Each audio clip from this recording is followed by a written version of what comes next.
일본의 수출 규제 문제가 다음 주 세계무역기구 WTO 일반이사회 안건으로 정식 논의됩니다. 우리 정부는 일본 수출 규제의 부당함을 국제사회에 적극 알리고 또 철회를 압박할 계획입니다. 일본 출장을 마치고 돌아온 이재용 삼성전자 부회장은 지난 주말 긴급 사장단 회의를 소집하고 일본의 규제 확대에 대비한 비상계획 수립을 주문했습니다. 국회에서는 추경안 편성에 이번 수출 규제 리스크를 반영할지 여부를 두고 여야 간 기싸움이 이어지고 있습니다.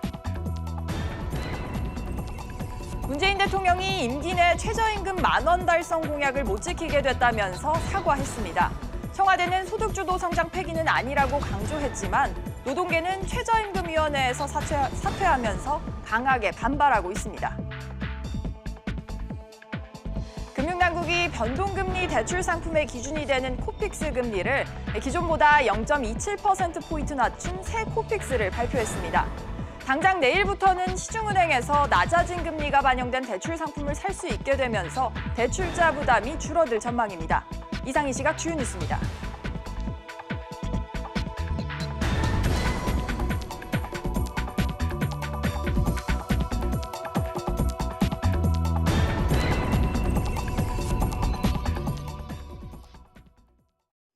(7월 15일) 월요일 백브리핑 시작합니다. 첫 소식입니다. 일본의 수출 규제에 맞서서 우리 정부가 전방위적인 대응을 이어가고 있는 가운데 세계무역기구가 이사회를 열고 이 문제를 정식 의제로 논의할 예정입니다. 관련해서 취재기자 연결합니다. 장가희 기자. 네, 장가희입니다. 장 기자, 일본 수출 규제 문제를 논의할 세계무역기구 WTO 이사회, 이거 언제 열리는 겁니까? 네, 우리나라의 요청에 따라 현지 시간으로 23일에서 24일 스위스 제네바에서 열리는 WTO 일반 이사회에서 일본 수출 규제가 정식 의제로 논의됩니다. 정부는 이 자리에서 일본 수출 규제 조치의 문제점과 부당성을 적극 설명할 방침입니다. 일반 이사회는 강요 회의를 제외하고 WTO 내 최고 의사 결정기구로 이번 회의에서 정식 의제로 논의됨에 따라 일본 조치가 공론화된다는 데 의의가 있습니다. 우리 정부는 WTO 회원국들의 이해를 높이고 공감대를 확보하는 데 주력하겠다고 전했습니다.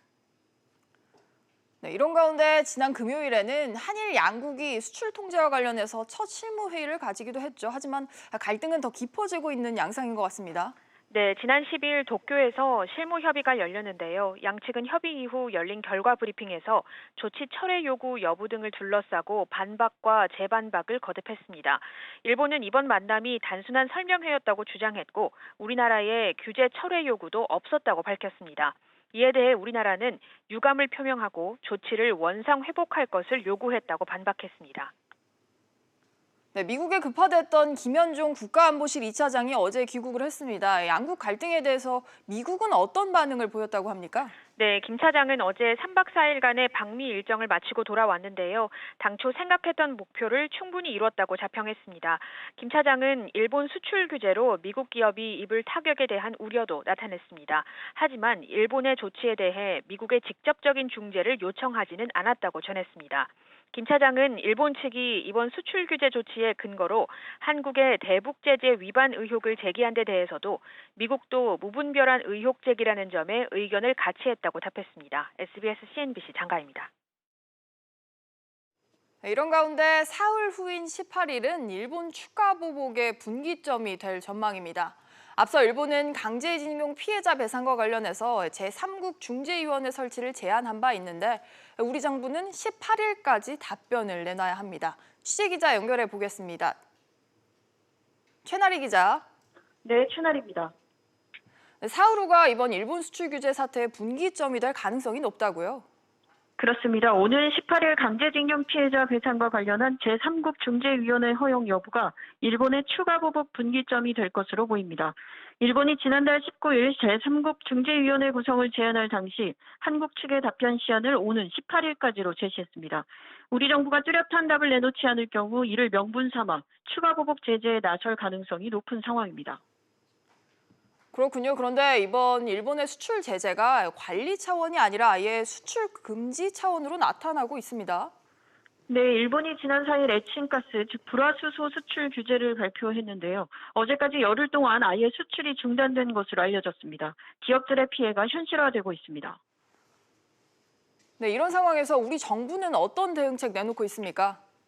네, 정부는 기업들의 피해를 최소화하기 위해 예산을 늘리고 세제 지원 등에 나설 방침입니다. 기재부는 국회에서 심의 중인 추가 경정 예산안에 일본 수출 규제 대응을 위한 예산을 최소 1,200억 원 이상 증액하기로 했습니다. 당장 국회 예산결산위원회는 오늘 홍남기 경제부총리 겸 기획재정부 장관을 출석시킨 가운데 추가 경정 예산안 심사를 이어갑니다. 여당인 더불어민주당은 대응 예산 3천억 원을 추가로 마련해야 한다고 요청하고 있습니다.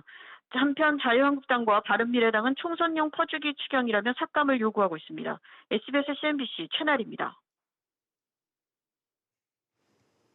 더불어민주당과 청와대가 일본 수출 규제와 관련해 국내 기업들의 피해를 최소화하기 위한 대응 방안을 내일 논의합니다.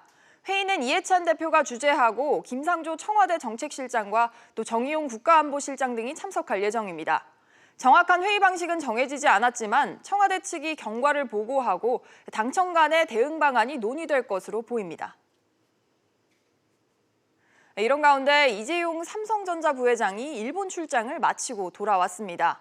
이 부회장은 귀국한 바로 다음 날 반도체와 디스플레이 사장단을 긴급 소집해서 대책을 논의했는데요. 어떤 이야기들이 오갔을지 윤지혜 기자와 자세히 이야기 나눠보겠습니다. 네, 윤 기자. 네. 이 부회장이 돌아왔습니다. 네. 앞서 이재용 삼성전자 부회장이 지난주 이 수출 규제 관련한 해결 방안을 찾기 위해서 직접 일본으로 출장을 떠났었죠. 네, 그랬죠. 5박 6일의 일정을 마치고 지난 12일 귀국했습니다.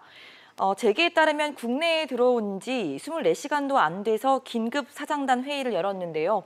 반도체 디스플레이 부문 경영진을 소집해서 일본 수출 규제 현안을 논의했습니다. 네, 이 부회장은 사실 이번 출장으로 문재인 대통령과 기업인 간담회에도 불참하는 등 그런 일정도 있었는데 성과가 좀 있었습니까? 네, 일단 일본 정부가 이 한국 수출 규제 대상으로 올린 이 세 가지 핵심 소재에 대해서 이 긴급 물량을 일부 확보하는 데 성과를 거둔 것으로 전해졌습니다. 네. 다만 이번에 추가로 확보한 물량이 어느 정도인지 또 출처가 일본인지 제3국인지 등에 대해서는 구체적으로 확인되지는 않았는데요. 어쨌든 이 기존에 보유하고 있던 재고와 함께 당장 심각한 생산 차질을 막을 수 있는 수준인 것으로 알려지고 있습니다.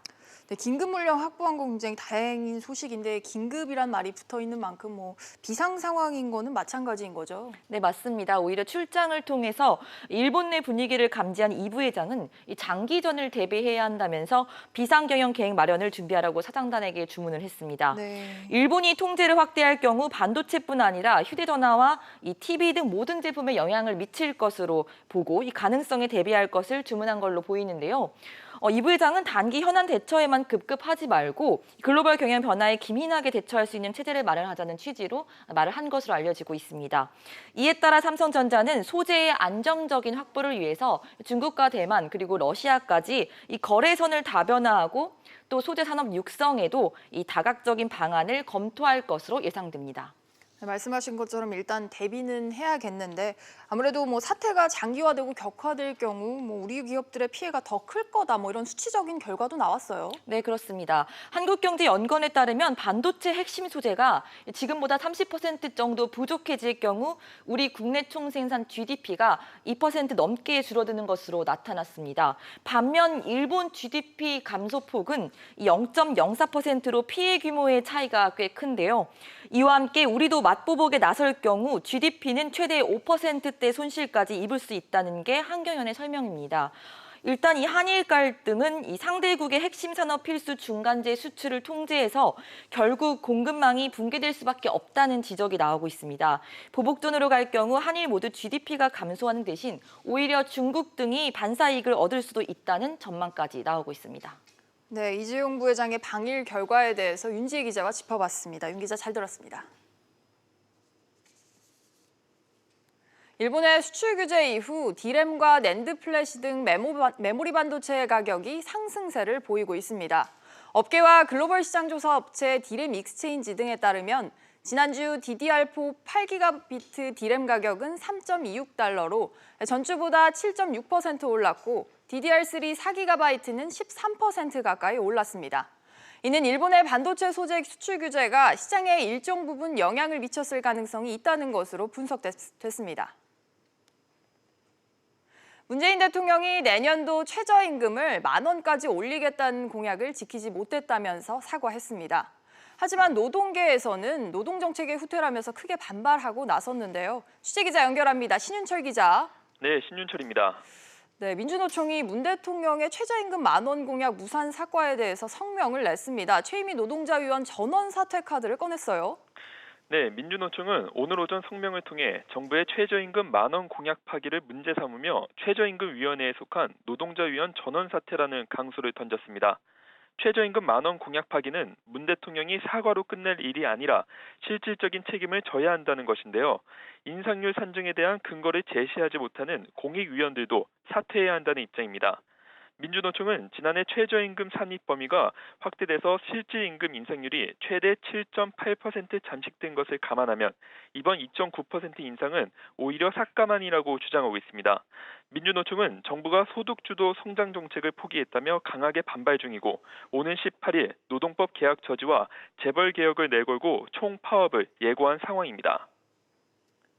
네, 노동계는 이 문 대통령의 사과를 받지 않겠다 이런 입장인데 정부는 최저임금 10,000원 공약에 대해서는 어떤 입장입니까? 네, 문 대통령은 대선 후보 당시 내년까지 최저임금을 10,000원까지 올리겠다고 공약한 바 있습니다. 하지만 정부는 현재 경제 환경과 고용 상황을 고려했을 때 부담이 크다고 판단했고 이에 따라 지난 12일 최저임금위원회는 내년도 최저임금을 올해보다 2.9% 인상한 8,590원으로 결정했는데요. 이에 따라 문 대통령의 공약도 무산된 것입니다. 네, 그런데 정부는 최저임금 10,000원 공약 무산과 또 소득주도 성장 기조는 별개라고 밝혔어요. 네, 그렇습니다. 김상조 정책실장은 최저임금 공약 달성 실패가 소득주도 성장 정책의 포기는 아니라며 확대 해석을 경계하는 모습을 보였습니다. 청와대는 급격한 최저임금 인상에 대응하기 위해 내놓은 정책들인 일자리 안정자금이나 건강보험료 지원, 근로장려 세제 등을 올해 예산안과 세법 개정 논의 과정에서 재정비한다는 계획인데요. 이 때문에 오늘과 오는 18일 열리는 국회 환경노동위원회, 고용노동소위원회에 대한 관심이 커지고 있습니다. 이 자리에서는 최저임금위원회를 구간 설정과 심의 의결로 나누는 이원화 방안과 탄력근로제 단위기간 확대 등 노동 관련 법안들이 논의될 예정이기 때문인데요. 하지만 정부와 노동계 사이의 입장 차이가 큰 이슈들이어서 결론이 나기까지 상당한 진통이 예상됩니다. SBS CNBC 신윤철입니다. 다음 소식입니다. 현대중공업 노동조합이 파업을 두고 찬반 투표에 나섰습니다. 올해 임금협상교섭이 난항에 빠진 데 따른 건데요. 취재기자 연결해서 자세한 소식 알아봅니다. 윤성훈 기자. 네, 윤성훈입니다. 윤 기자, 현대중 노조의 파업 찬반 투표 이거 언제부터 언제까지 진행이 됩니까? 네, 현대중공업 노조는 올해 임금협상에 대한 파업 찬반 투표를 시작했습니다. 울산 본사와 서울 사무소를 비롯한 투표소 17곳에서 조합원 10,000여 명을 대상으로 투표가 이뤄지고 있는데요. 오전 6시 30분부터 시작된 투표는 오는 17일 오후 1시 30분까지 진행될 예정입니다. 네, 노조가 파업 투표까지 실시하게 된 이유도 전해주시죠. 네, 현대중공업 노사가 사측위원회 대표성 문제를 놓고 갈등을 겪고 있기 때문입니다. 노조는 사측 교섭 대표가 전무급이라 대표 자격이 없다며 교체를 주장하고 있습니다. 하지만 사측은 전무급이 대표를 맡았던 전례를 들며 노조 요구를 거부하고 있습니다. 이로 인해 노사는 지난 5월 상견례 이후 2달 동안 한 번도 협상을 진행하지 못했습니다. 네, 파업 투표가 17일에 끝나는데 당정 가결이 되면 어떻게 되는 겁니까? 노조는 투표가 가결되면 언제든 파업에 들어갈 수 있다는 입장입니다. 사측은 지난 5일 중앙노동위원회의 행정지도 결정을 근거로 파업이 불법이라고 맞섰습니다. 중노위의 행정지도에 따라 노사는 교섭을 더 진행해야 하는데 노조가 이를 무시하고 파업을 진행하는 것은 법을 어기는 것이란 설명입니다. 반대로 노조는 행정지도를 받았지만 파업권을 인정받은 대법원 판례가 있다며 파업에 문제가 없다고 반박하고 있습니다. SBS CNBC 윤성훈입니다. 현대자동차의 대형 스포츠 유틸리티 차량 SUV 팰리세이드가 공급 차질을 빚고 있습니다. 밀려드는 주물량에 대응을 하려면 생산을 늘려야 하는데 회사와 노조와의 합의가 쉽지 않은 상황입니다. 취재기자 연결합니다. 김성훈 기자. 네, 김성훈입니다. 김 기자, 차량 출고가 지연되면서 이 계약 취소가 속출하고 있어요. 네, 현대차에 따르면 팰리세이드에 구매 계약을 했다가 중간에 포기한 고객이 2만 명을 넘었습니다. 지난해 12월 출시 이후 팰리세이드의 국내 누적 계약 물량은 9만 6,600여 대에 달하는데요. 공급이 수요를 따라가지 못하고 있습니다. 계약에서 차량 출고까지 1년 가까운 시간이 걸리면서 중도의 계약을 취소하는 고객이 속출하고 있는 건데요. 여전히 3만 5천여 대의 물량이 밀려 있는 상황입니다. 네, 이런 공급 차질은 아무래도 노조와의 관계 때문인 거죠. 네, 노조와의 증산합의 문제 때문입니다. 현대차는 노사 단체 협약에 따라 신차를 생산하거나 공장별 물량을 조정하려면 노조 동의가 필요합니다. 현대차 노사는 지난 4월 3개월의 논의 끝에 울산 사공장의 팰리세이드 월 생산량을 6,200대에서 8,600대로 늘렸습니다. 노사는 지난 12일 고용안정위원회를 열고 울산 2공장에서도 팰리세이드를 생산하는 방안을 논의했지만 합의점을 찾는 데 실패했습니다. 사공장 노조 일부가 생산 물량을 나누는 것에 반대했기 때문인데요. 이들은 섣불리 공장 생산 라인을 늘렸다가 판매가 줄어들면 본인들의 일감이 줄어들 수 있다는 점을 우려하고 있는 것으로 알려졌습니다. 노사는 이번 주 다시 고용안정위원회를 열어 문제를 논의할 예정입니다. SBS CNBC 김성훈입니다. 금융당국이 오늘부터 새로운 잔액 기준 코픽스를 도입합니다. 새로운 코픽스 금리가 적용될 경우 대출 상품의 금리 부담이 더 낮아질 것으로 전망돼서 이자 부담이 줄어들 것으로 보이는데요. 관련해서 취재기자 연결합니다. 김성현 기자. 네, 김성현입니다. 김 기자, 새로운 코픽스 금리 이거 얼마나 낮아지는 겁니까? 네, 은행연합회는 새로운 코픽스를 공시하고 시중은행들은 내일부터 약 0.27%포인트 낮아진 금리를 반영해 변동금리 대출 상품을 판매하게 되는데요. 코픽스는 변동금리 대출 상품의 기준이 되는 지표로 여기에 은행별 가상금리 등이 붙어 최종 대출금리가 결정됩니다. 일단 변동금리가 낮아지게 되면 대출금리도 그만큼 내려갈 것으로 보이는데요. 기존 대출자들은 새롭게 대출을 받아 기존 대출금을 상환하는 대환 방식으로 이자 부담을 낮출 수 있게 됐습니다. 그런데 이게 무조건 좋은 게 아니라 또 새로운 코픽스로 갈아타기 전에 주의해야 할 점이 있다고요? 네, 금리 혜택을 꼼꼼히 살펴보는 게 중요한데요. 주담대 중도 상환 수수료는 최대 1.2%로 대출 시행일로부터 3년까지 적용되는데 만약 수수료로 더 큰 경우 금리를 갈아타는 게 손해가 될 수 있습니다. 또 기존 대출자가 아닌 새로운 대출자의 경우 새 코픽스에 따른 변동금리 대출이 그리 매력적이지 않을 수 있는데요. 최근 고정금리가 변동금리보다 낮은 금리 역전 현상이 이어지고 있기 때문입니다. 그런데 또 한 가지 짚어볼 게 대출을 갈아타면 담보 인정 비율, 우리가 LTV라고 하죠. 또 총부채 원리금 상환 비율, DSR 같은 규제는 달라지는 게 없습니까? 네, 새로운 코픽스가 연동된 대출로 옮길 경우엔 LTV와 DTI, DSR 등의 규제를 적용받지 않는데요. 갈아타더라도 대출 한도는 줄어들지 않기 때문입니다. 다만 이는 기존 대출 잔액 범위에서 대환 대출을 했을 때만 해당합니다. SBS CNBC 김성현입니다.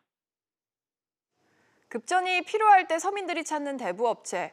물론 고금리 온상이기는 하지만 불법 사채로 빠지기 전에 제도권 금융의 최후의 보루 역할을 하기도 하죠.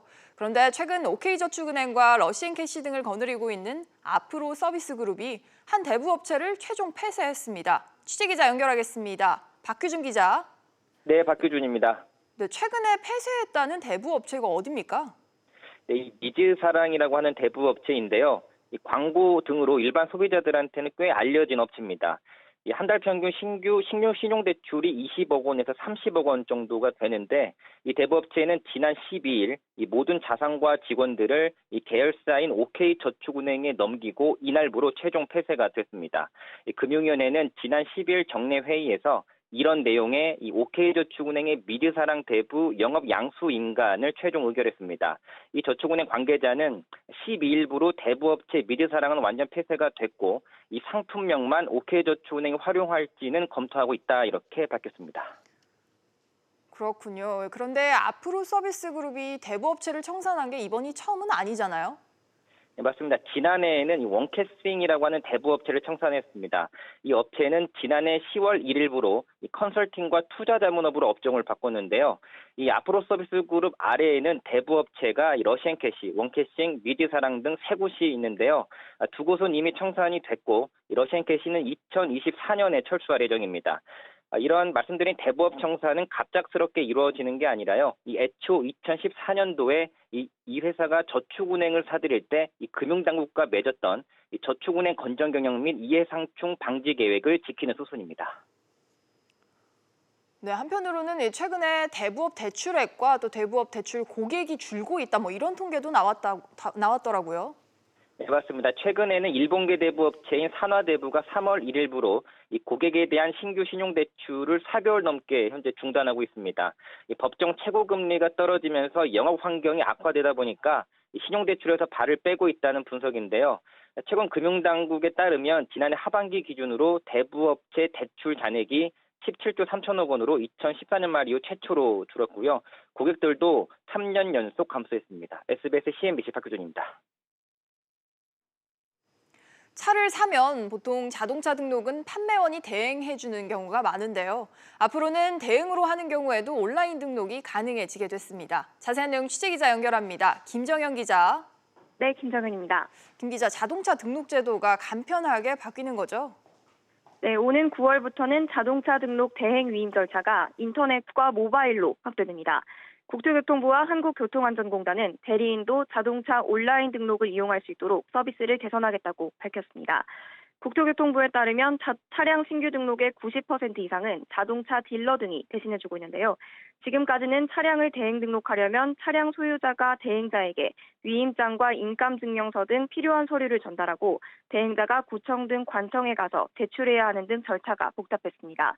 또 대행 과정에서 서류가 위변조되거나 대행 등록 비용을 과도하게 요구하는 등의 문제가 있었는데요. 앞으로는 차주가 자동차 365 홈페이지의 위임 신청 메뉴나 모바일 카카오페이 위임장 기능을 통해 대리인에게 차량 등록 업무를 위임할 수 있게 돼서 이런 문제가 줄어들 전망입니다. 네, 자동차 등록 통계도 나왔죠?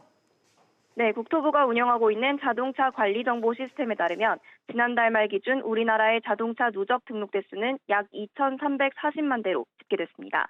인구 2.2명당 자동차 한 대를 보유하고 있다는 뜻인데요.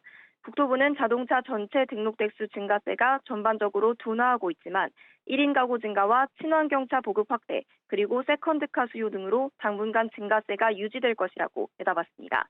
한편 친환경 자동차로 분류되는 전기차와 수소차, 하이브리드 자동차는 53만 대로 전체에서 차지하는 비중이 1.7%에서 2.3%로 늘었습니다. 지금까지 SBS CNBC 김정현입니다. 노인 장기 요양보험이 지난해 6천억 원 넘는 적자를 기록해서 3년 연속으로 적자 행진을 이어간 것으로 집계가 됐습니다. 고령 인구가 늘고 있는 것이 원인으로 분석이 되는데요. 자세한 내용 취재기자 연결합니다. 조슬기 기자. 네, 조슬기입니다. 조 기자, 노인 장기 요양보험 적자를 봤어요. 네, 국민건강보험공단이 오늘 연도별 재정수지 현황 자료를 내놨는데요. 지난해 노인 장기 요양보험 수입은 6조 600여억 원, 지출은 6조 6,700여억 원으로 결국 6천억 원이 넘는 적자를 기록했습니다. 2016년 430억 원 적자, 또 2017년에는 3,290억 원 적자에 이은 3년 연속 적자 행진입니다. 이 같은 추세는 급격한 고령화로 인해 거동이 불편한 어르신들이 빠르게 늘어났기 때문으로 풀이되는데요. 특히 지난해부터는 지원 대상에 경증 치매 노인들도 포함되는 등 대상을 확대한 것도 적자폭이 늘어난 이유로 분석됩니다. 실제 장기 요양보험 인정 노인 규모는 2013년 37만 8천 명에서 2017년 58만 5천 명으로 급증했습니다. 공단 측은 누적 수지가 1조 3,700억 원가량 흑자를 보이고 있어 아직은 재정이 괜찮다고 설명했습니다. 네, 그런 설명에도 불구하고 전망이 밝지만은 않다고요. 네, 국회 예산정책처도 이 장기 요양보험 재정 고갈을 막기 위한 보험료 인상이 필요하다고 지적했습니다. 노인 장기 보험료율이 현재 8.51%로 유지된다는 가정하에 이 재정 수지를 전망한 결과 누적 준비금은 3년 뒤 소진될 것으로 예상했는데요. 보험료율은 명목 임금 인상률만큼 인상하면 2021년부터 흑자로 돌아설 것으로 내다봤습니다. 다만 이보다 낮은 소비자 물가 상승률 1에서 2%만큼 올리면 누적 준비금 소진 시기는 2024년으로 2년 늦추는 것에 불과하고 국고지원금 20% 지원이나 수가 인상률을 낮춰 지출을 줄이는 안도 누적 준비금이 2023년이면 소진되는 게 불가피하다고 전망했습니다. SBS CNBC 조슬기입니다. 증시 상황입니다. 오늘 국내 증시는 하락세입니다. 지금 코스피가 0.12% 하락세 보이며 2,084포인트를 보여주고 있고요. 코스닥 역시 0.8%가량 빠지며 675포인트 나타내고 있습니다. 오늘 눈에 띄는 종목들 함께 살펴보시죠. 우선 삼성전자입니다. 지금 이재용 부회장이 비상경영체제 컨틴전시 상황 플랜을 주문했습니다. 예상보다 일본 수출 규제가 심각한 것 아니냐는 분석이 올라오고 있는데요. 하지만 주가는 상승 반전했습니다. 현재 0.2% 오름세 보여주고 있습니다. 반면에 롯데쇼핑 같은 경우에는 유니클로 대규모 지분을 갖고 있는데 일본 수출 규제 조치에 일본 제품 불매 운동이 커지면서 연일 하락세를 보이고 있습니다. 4%가량 빠지고 있고요. 마지막으로 현대차 보도록 하겠습니다. 현대차는 앞서 보신 것처럼 펠리세이드 공급 물량을 늘리지 못하자 고객 2만 명이 대규모 계약을 취소했는데요. 오늘 주가 빠지고 있습니다. 1.43% 내리며 13만 7,500원에 거래되고 있습니다. 지금까지 증시 상황이었습니다. 오늘 준비한 소식은 여기까지입니다. 시청해주신 여러분 고맙습니다.